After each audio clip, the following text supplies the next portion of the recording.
जय श्री गणेश दोस्तों। हमारी आज की कहानी है निर्णय। अब शुरू करते हैं कहानी। पापा बस हम लोग निकल रहे हैं, शाम तक लौट आएंगे। आप प्लीज घर का ख्याल रखना। हाँ, आपका खाना टेबल पर रख दिया है, जब भी भूख लगे लेकर खा लेना।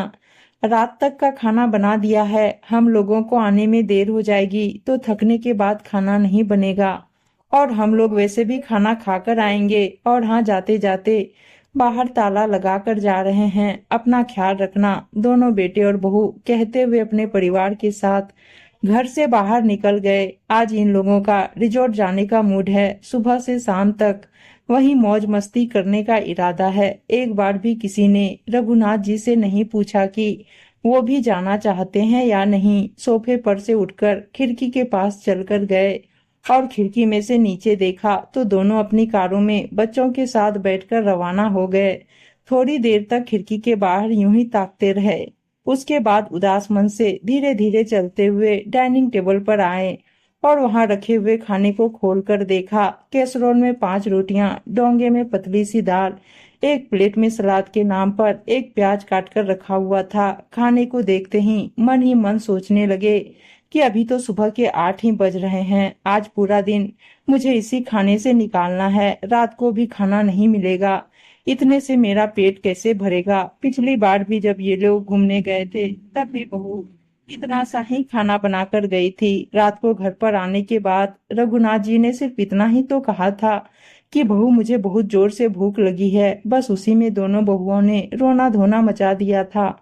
और बेटे बेटे तो वैसे भी अपनी पत्नियों के आगे कुछ बोलते नहीं हैं। पर आज फिर वही एक लंबी गहरी सांस लेकर अपने कमरे की तरफ आए।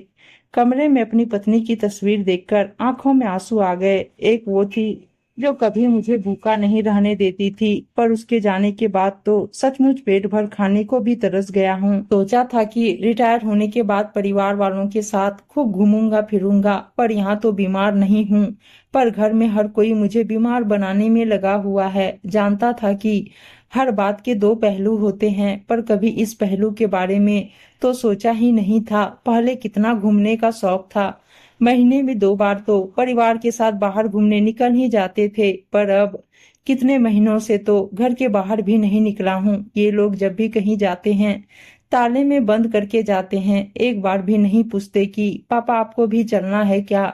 अब तो घुटन सी होने लगी है, किसी से बाहर बात भी नहीं करने देते और खुद भी बैठकर बात करना पसंद नहीं करते। आजकल पता नहीं दोस्तों के भी फोन नहीं आते, ना उनका फोन लगता है। अपने घर का चौकीदार बनाकर रख दिया है मुझे। जब हाथ पैर चल रहे हैं तब मेरी कदर नहीं है, तो जिस दिन बिस्तर पकड़ लूंगा तो मुझे तो पूछेंगे भी नहीं। किसी न किसी निर्णय पर पहुंचना बहुत जरूरी हो चुका है। अभी रघुनाथ जी मन ही मन सोच रहे थे कि उनके फोन पर एक अननोन नंबर से फोन आया। जब मोबाइल उठाया तो दूसरी तरफ उनके दोस्त श्याम जी बोल रहे थे, और रघुनाथ कैसा है, कितने दिनों बाद तेरा फोन लगा है।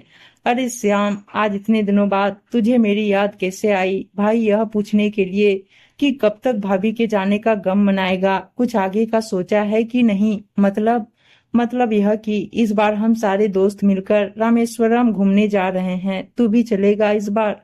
पिछली 2 बार भी तुम मना कर चुके हो। मैंने मना कर दिया कब? अरे पिछली बार वैष्णो देवी यात्रा पर गए थे और उससे पहले निर्मल मानसरोवर यात्रा पर गए थे। तेरे फोन पर फोन लगाओ तो लगता नहीं है। आखिर तेरे बेटों को फोन लगाया तब तेरे बेटों ने ही कहा कि पापा मना कर रहे हैं, अब मम्मी के बगैर उनका कहीं मन नहीं लगता। इस बार मैंने किसी और नंबर से फोन लगाया तुझे। कमाल है, ये नंबर तो लग गया। सुनकर रघुनाथ जी हैरान रह गए। उन्हें तो बिल्कुल पता नहीं था कि पहले भी 2 यात्रा जा चुकी है। मतलब बेटों ने उन तक बात पहुंचाई ही नहीं। और फिर उनका मोबाइल।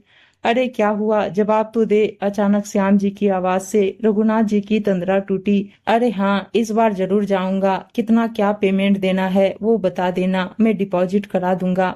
चल, मैं तुझे अपने व्हाट्सएप ग्रुप में शामिल कर लेता हूँ और वहीं सारी डिटेल भेज देता हूँ।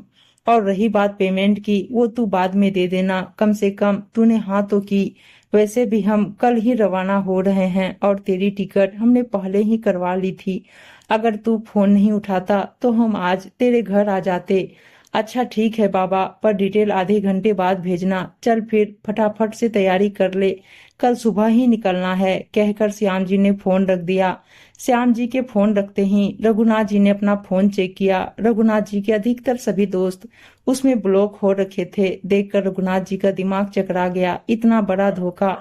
कुछ देर तक आंखों में आंसू लिए अपनी पत्नी की तस्वीर की तरफ देखते रहे। फिर आंसू पोंछकर सबसे पहले रघुनाथ जी ने अपने सारे दोस्तों को अनलॉक किया। उसके बाद उठकर अपने कमरे में गए और अपनी अलमारी में से अपने टूर पर पहनने वाले कपड़े निकालकर पैक किए। अपने स्पोर्ट्स शूज निकाले और उनकी धूल साफ की। कुछ कैश और आईडी अपने पास रखे। मोबाइल पर अपने अकाउंट चेक किए। अपनी दवाइयों का बॉक्स रखा। जितना समझ आया उस हिसाब से पैकिंग कर ली और इंतजार करने लगे दूसरे दिन का। रात को जब बच्चे घर आए तब तक रघुनाथ जी सो चुके थे। किसी ने भी उनके कमरे में जाने की जहमत नहीं उठाई। सब अपने अपने कमरे में जाकर सो गए। दूसरे दिन जब बेटे और बहुएं चाय पी रहे थे तो रघुनाथ जी तैयार होकर अपना बैग लेकर बाहर आए। उन्हें देखते ही बड़ा बेटा बोला, अरे पापा, आप कहाँ चल दिए? मैं अपने दोस्तों के साथ रामेश्वरम टूर पर जा रहा हूँ, मेरा भी टिकट है। रघुनाथ जी की बात सुनकर चारों बेटे बहू एक दूसरे की शक्ल देखने लगे। बड़ी बहू बोली, पर पापा जी, आप ऐसे कैसे जा सकते हैं? बच्चों के एग्जाम शुरू होने वाले हैं और हमें भी बेंगलुरु के लिए रवाना होना है। मेरे मौसा जी के बेटे की शादी है, बच्चों को हम किसके भरोसे छोड़ कर जाएं? आपने सोचा भी है? छोटी बहू ने भी कहा। और क्यों फालतू में पैसे खर्च करना? आपके पास इतना ही पैसा है तो थोड़ा बहुत हमें ही दे दीजिए। और वैसे भी इस उम्र में कहाँ घूमने की लग रही है आपको? कल को गिर पड़ गए तो सेवा कौन करेगा? इसलिए चुपचाप अपना सामान वापस कमरे में रख दीजिए। मुझे ऑर्डर देने वाली तुम कौन होती हो बड़ी बहू? तुम लोगों ने मुझे अपने घर का चौकीदार समझ रखा है, जो अपने बच्चों को मेरे भरोसे छोड़कर चले जाते हो। तुम लोगों की हिम्मत कैसे हो गई मेरे मोबाइल से मेरे दोस्तों को ब्लॉक करने की? पापा, वो आपको कोई डिस्टर्ब ना करे इसलिए ब्लॉक किया था। अच्छा, मेरे आराम का इतना ही ख्याल है तो अपने बच्चों को खुद संभालो। और रही बात मेरे घूमने फिरने के खर्चे की, तो वो मैं अपने खुद के कमाए पैसों से कर रहा हूँ, किसी को बताने की जरूरत नहीं है, कहकर रघुनाथ जी वहां से रवाना हो गए। बेटे और बहू से कुछ बोलते ना बना। उम्मीद है दोस्तों कहानी अच्छी लगी होगी और अच्छी अच्छी कहानियां सुनने के लिए चैनल को सब्सक्राइब और वीडियो को लाइक शेयर जरूर कर दीजिएगा। धन्यवाद दोस्तों।